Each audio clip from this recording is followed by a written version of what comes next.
그래도 이게 그래 사실 공부를 삼공부죠.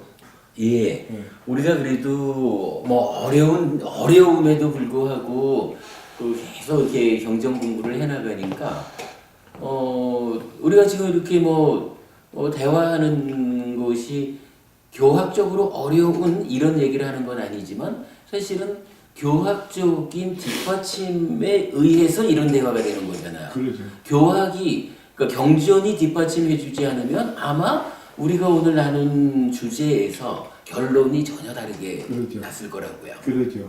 예, 이 공부가 그래 중요한 거죠. 그러죠. 현실적으로 적용이 돼야죠. 예. 네.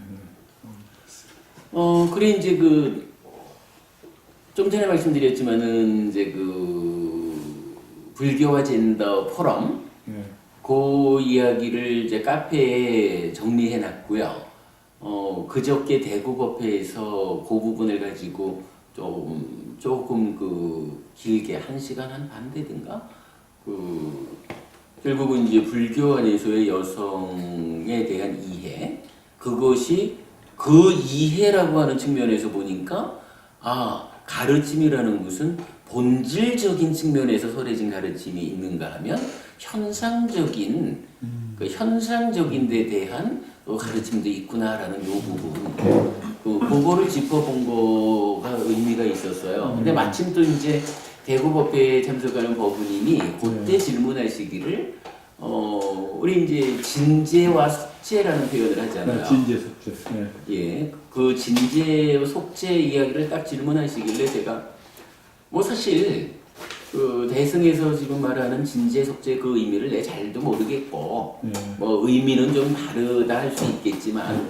그러나 이러한 이야기에서 나타나는 가르침 자체가 본질적인 가르침이냐 현상적인 가르침이냐 이 부분이 진제 속제의 의미로 해석될 수 있지 않을까 그런 이야기를 좀 했었죠. 예. 그러겠어요. 그 동영상 좀 올라가 있으니까 그것도 좀 참고가 될 거고요.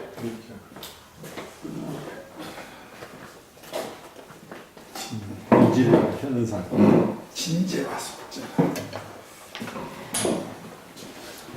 그리고 이제 또 한 가지 요번 대구법회에서 설법한 내용이 우리가 보통 죽으면 뭐 가져가지 이런 얘기 하잖아요. 그래서 우리 이제 그런 얘기 많이 하죠. 보통은 이제 공수래 공수거 이렇게 말을 하지만 또는 어떤 사람들은 죽으면 그 자체로 끝나는데 다음 세상으로 가는 것도 없는데 갖고 가기 뭘 갖고 가? 이렇게 말하는 사람도 있죠. 근데 이제 우리는 계속 12연기라든가 업에 대한 이야기들을 통해서 죽은 다음에 그 다음 세상으로 어떻게 연결되느냐 하는 것을 이제 공부하잖아요. 근데 이제 지난주 제가 이렇게 경전 정리를 하다가 보니까 아예 직접적으로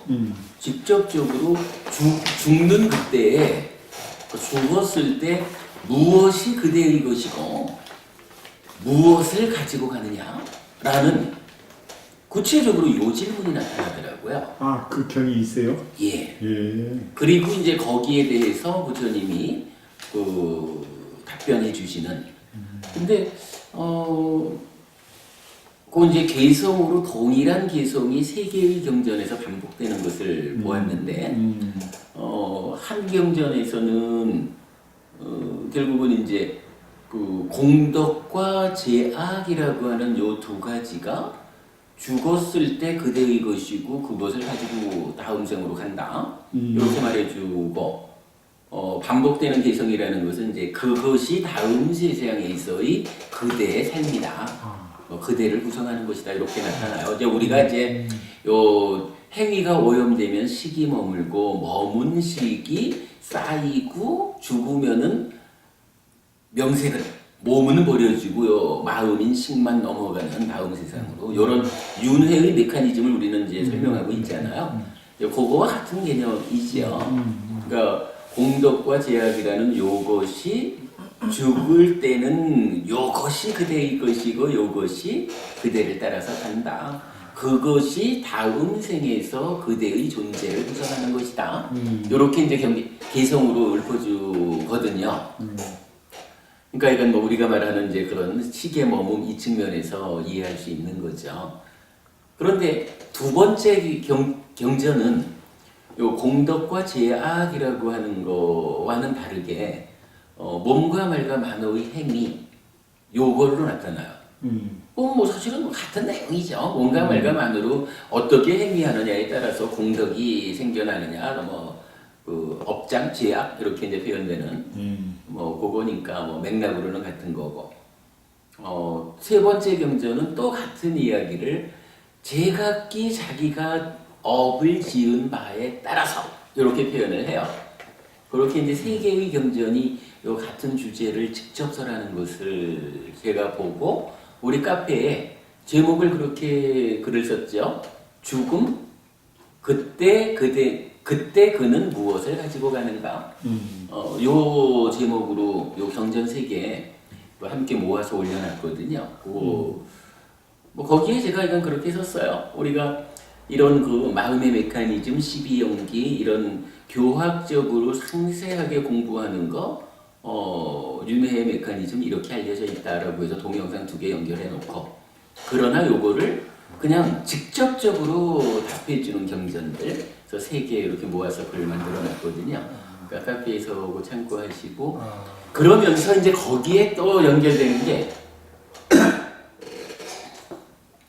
공덕이라고 하면 세 가지 공덕행 이렇게 되잖아요. 그래서 계를 지키고 보시하고 수행하는 거잖아요. 계라고 하는 거는 뭐 기본적으로 우리 삶의 질서고 수행이라고 하는 거 또 참으로 특별한 노력이죠. 그 중간에 있는 것으로의 요 보시라고 하는 게 우리가 그 세간의 삶, 제가지자의 삶 중에서 사실은 아주 그 강조되는 그래서 하늘에 태어나게 하는 공덕행으로 보시가 알려지잖아요. 뭐 우리 공부 과정에서는 보시에 대해서 다양한 이제 그 경전들을 소개하고 있지만 또 보시 얘기를 하면 또 대표적으로 우리가 이걸 볼 수가 있어요. 누구한테 보시해야 할까? 그죠? 어디에 보시해야 합니까? 라는 질문이 하나 있고 그 다음에 또 하나의 질문은 누구한테 보시하는 것이 사실 이제 여기서 장법은이 우리 보통 그 얘기 많이 하잖아요. 보시라고 하는 거, 뭐 금강경에 말하듯이 무주상 보시 이래가지고 보시하고 끝나는 거지. 보시하고 무슨 뭐 거기에 공덕 이런 거 난 몰라 이렇게 이제 보통 말을 하잖아요.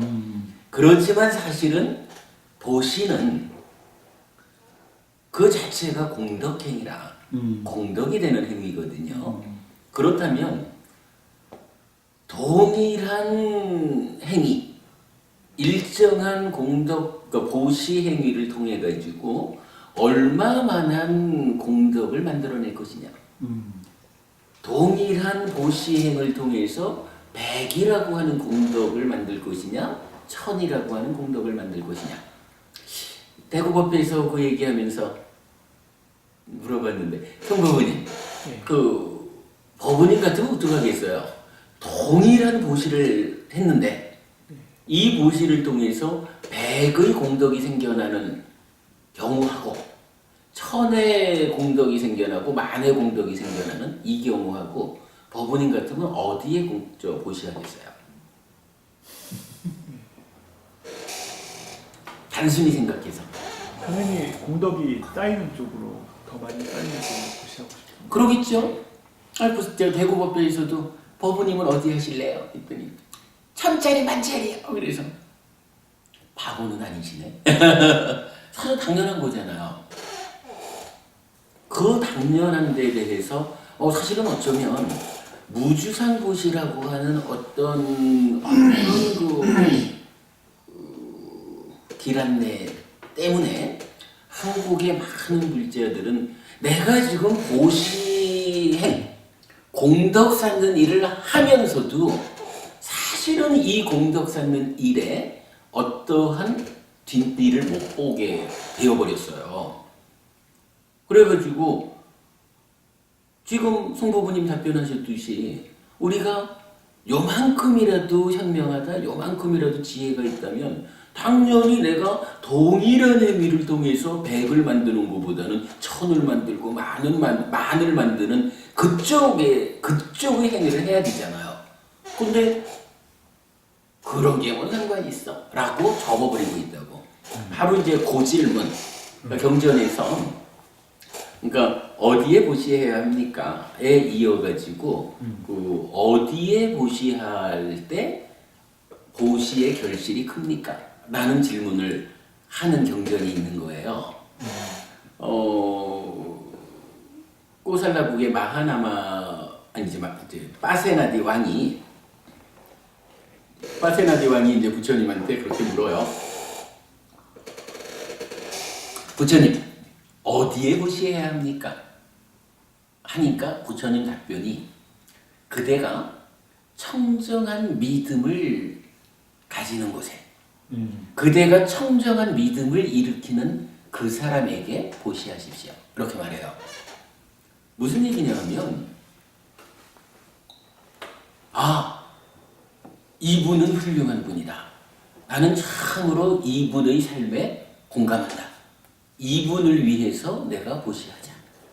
요런 깨끗한 마음, 요거를 뭐 요즘같이 선거철이 되면 또 많이 나오는 현상이지만 보시를 하기는 하는데 내가 정말로 이 사람에 대해서 어떤 존경하는 요런 거 아니고 커피 한 표 얻으려면 뭔가 요런 거 청정한 믿음으로 하는 보시가 아니죠.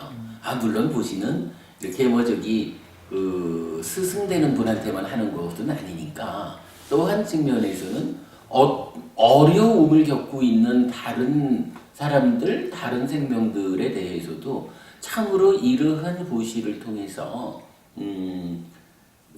상대방도 괴로움을 면할 것이고 그로 인해서 나도 공덕이 생길 것이야. 이런 가르침에 대한 또한 청정한 믿음이 필요하겠죠. 그런 상태로 그러한 대상에게 보시해라 이렇게 알려주는 거예요.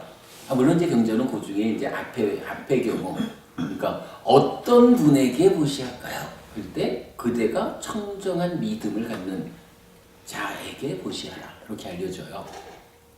그런데 이제 다시 물어 빠세나디 왕이 그러면 부처님 누구에게 하는 보시가 커다란 결실을 줍니까? 그렇게 묻거든요. 그러니까 부처님이 이제 거기서 답변을 이렇게 하셔요. 누구에게 보시할 것입니까? 라는 질문과 누구에게 하는 보시가 커다란 결실을 가져옵니까? 라는 질문은 전혀 다른 질문이다. 라고 말하면서 그러면 이제 누구에게 할까요는 이미 답을 주신 거잖아요. 누구에게 하는 결실이 그 보시가 커다란 결실을 가져옵니까? 즉 누구한테 보시할 때 그 보시의 공덕이 결실이 100이 생겨납니까? 1000이 생겨납니까? 이걸 묻는 거가 되잖아요. 부처님 딱 답변을 주셔요.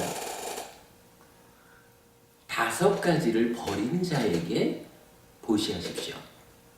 5가지를 부족한 자에게, 갖춘 자에게 보시하십시오. 이렇게 말하거든요. 5가지가 뭐냐 하면 버려야 할 5가지가 우리가 잘 아는 거죠. 5가지 장애가 있잖아. 간탐, 진해, 해태, 혼침, 들뜸, 후회, 의심. 간탐을 쓰기도 하고 까마찬다, 찬다에 대한 지향성 요걸 쓰기도 하죠.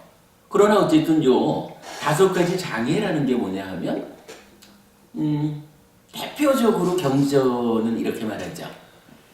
전적으로 해로움 덩어리가 있다. 그거 뭐예요? 5가지 장애다. 왜 5가지 장애가 전적으로 해로움 덩어리냐라고 하면 빤냐 지혜를 무력화시키기 때문이다. 요게 경전이 알려주는 대표적인 이야기죠. 그런데 그 경전은 이름이 뭐냐 하면 유익한 덩어리 경전이에요. 금방 제가 괴로움 덩어리라 그랬나? 해로움 덩어리라 그랬나? 다섯 가지 장애는 전적으로 해로움 덩어리예요. 제가 괴로움이라고 표현한 거 잘못 발음한 것 해로움. 같은데. 예. 그러니까 전적으로 해로움 덩어리가 다섯 가지 장애인데 경전 이름은 전적으로 유익함 덩어리야. 그러면 괴로움 덩어리에 대응하는 것으로 유익함 덩어리가 있다는 거죠. 요거 유익함 덩어리를 버리기 위해서 해로움 덩어리가 있는 건 아니겠죠. 해로움 덩어리가 있다. 그 해로움에서 벗어나려니까 요 해로움 덩어리, 즉 다섯 가지 장애를 제거하는 것으로의 유익함 덩어리가 제시되는 거겠죠. 그래야 가르침이겠죠. 전적으로 유익함 덩어리가 있다라고 해줘요. 그건 뭘까요? 자, 다섯 가지 장애는 전적으로 해로움 덩어리야. 안냐를 무력화시켜서. 불간탐. 전적으로 유익함 덩어리가 있다라고 하면 이 다섯 가지 장애를 제거하는 거가 되겠죠. 그렇죠. 그게 뭘까요? 앞에 불자가 그렇죠. 아니 불자. 아니, 그런 얘기 아니고 다섯 가지 장애를 제거하는 것. 뭐 아니 불자가 붙는 거는 대부분 뭐 그거 아닌 거 이런 거죠. 그거 아닌 상태를 말하는 거지. 해로움 덩어리를 제거하는 것으로의 유익함 덩어리라는 것은 무언가 액션이 있어야 되는 거잖아요. 그죠? 다섯 가지 장애를 제거하는 액션, 방법 요거잖아. 그게 뭘까요? 믿음인가요? 아니, 그보다는 경전은 바로 그 자리에서 전적으로 유익함 덩어리가 있다, 사념차다 이렇게 말해줘요. 그러면서 이 경전 제목이 그러니까 유익함 덩어리 경이다. 우리가 이제 오늘도 사실 오늘 우리가 공부하자라고 했던 게 요거잖아요. 디가니까야와 마치마니까야의 수행 체계거든. 요 수행 체계라는 것이 어떻게 나타나냐 하면 뭐 계를 지키고 요런 이제 일상적인 삶에서 단속할 부분이 있고 그 위에서 이제 수행을 하자라고 하면 첫 번째 하는 수행이 뭐예요? 사념차 수행을 하자. 뭐 기본적으로 이런 이야기죠. 팔정도를 말하자면 우리가 지난주 계속 그 두 단계의 깨달음 이런 얘기를 했잖아요. 팔정도가 기본적으로 추구하는 게 뭐냐 하면 바른 삼매란 말이죠. 그죠? 바른 삼매가 초선, 제2선, 제3선, 제4선이거든요.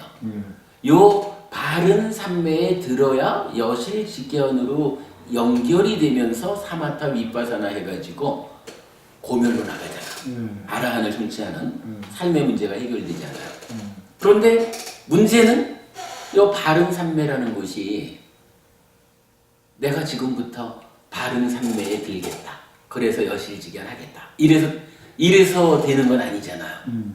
그죠? 뭐 사실 뭐 초선을 성취한다라고 하는 일이 쉬운가? 그래서 부처님이 바른 삼매가 필요한데 불구하고 이 첫 번째 깨달음의 실현을 위한 첫 번째 수행 요 자리를 바른 삼매가 아니라 팔정도로 제시하잖아요. 그러면 팔정도라는 게 어떤 의미야? 일단은 바른 삼매가 필요한 거예요. 근데 이 바른 삼매가 누구나 맘만 먹으면 되는 게 아니라고. 그렇지. 그래서 부처님은 이 바른 삼매를 어떻게 표현해요? 제가 지금 무슨 얘기를 하려는 걸까? 이 바른 삼매를 부처님은 뭐라고 말할까요? 어떤 것이 바른 삼매다? 필수품. 그렇죠. 바로 그 얘기죠. 바른 삼매라는 것은 사실은 우리가 바른 삼매를 갖추는 그게 중요해요. 그러면 여실직견에서 사마타 윗바사나로 깨달음으로 가거든. 그런데 이 바른 삼매라는 게 그냥 맘먹는다고 되는 게 아니라 지금 성도분이 말씀하신 그거지. 바른 삼매에 들기 위해서는 필수적인 무언가가 필요해. 필수품을 갖추어야만 바른 삼매가 성취되는 거예요. 요거잖아요. 그러면서 그 필수품이 무엇냐라고 할 때 정견, 정사유, 정어, 정업, 정명, 정정진, 정념 8정도의 앞에 7가지를 제시하잖아요. 8정도라는 게 그래서 하여간 팔정도는 정정이야. 정. 근데 정정이라는 게 필수품을 갖춘 산매라고 정의가 되잖아요. 필수품이라는 얘기는 뭐냐 하면 그거 빠지면 없으면 못하는 거라는 그 얘기잖아요. 그러니까 정견부터 정년까지의 이 7가지 과정이 하나라도 없으면 바른 산매에 못 들어가는 거야. 그러니까 바른 산매는 이 7가지와 따지자면 하나의 묶음으로 있는 거예요. 그죠? 필수품이라는 의미가 그거잖아. 묶음으로 있기 때문에 바른 산매를 성취하기 위해서는 8가지의 한 묶음을 같이 말해야 된다. 이래서 팔정도가 되는 거잖아.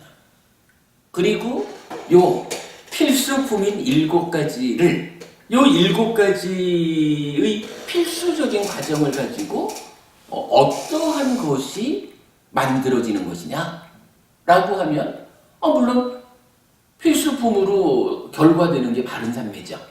근데 그거를 다른 측면으로 표시를 해보면 이제 뭐 우리가 그저 커다란 마흔의 경 얘기 자주 하지만 그 경에서 알려주는 바에 의하면 결국은 요 7가지의 필수품이 하는 일이 뭐냐 하면 한면으로는 업을 제어하는 거잖아. 요거 우리 아시죠? 저기 팔정도의 앞에 5가지가 뭐야? 정견, 정사유. 요거 의업이죠. 의업을 바르게 하는 거잖아요. 정어 이러면은 그러니까 구업을 바르게 하는 거고, 정업 이러면 신업을 바르게 하는 거잖아요. 정명 이러면 뭐 생활 이래서 이제 총체적이고 직업까지도 이렇게 포함하는 거잖아요.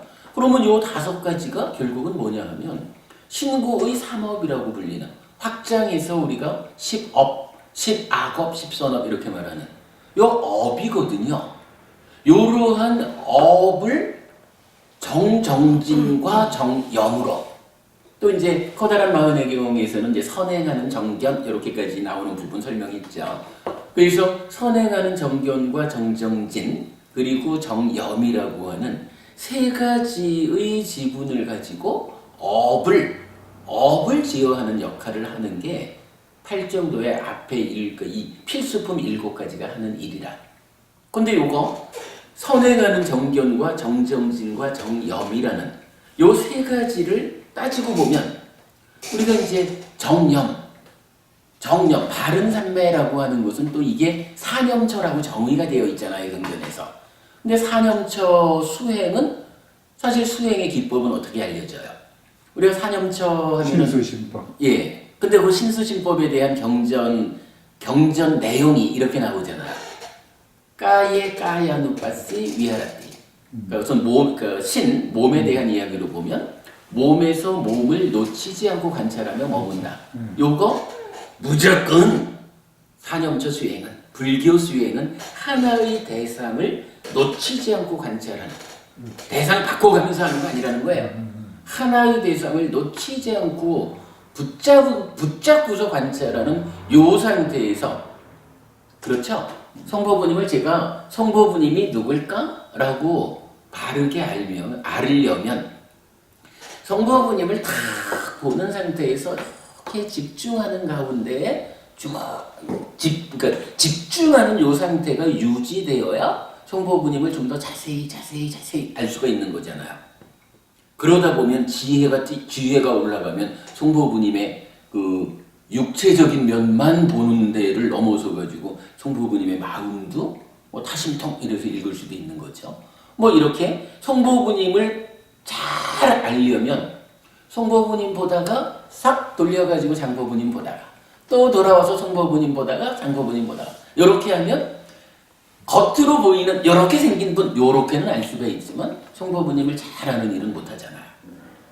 기본적으로 불교에서 대상을 잘 알자라고 하는 건 어디까지 가는 거예요? 이 대상이 본질적으로 무상고 무하다 조건지어져 있는 것이다. 그렇게 보는 것까지를 가야 되고 그렇게 보아낼 때 어떻게 돼요?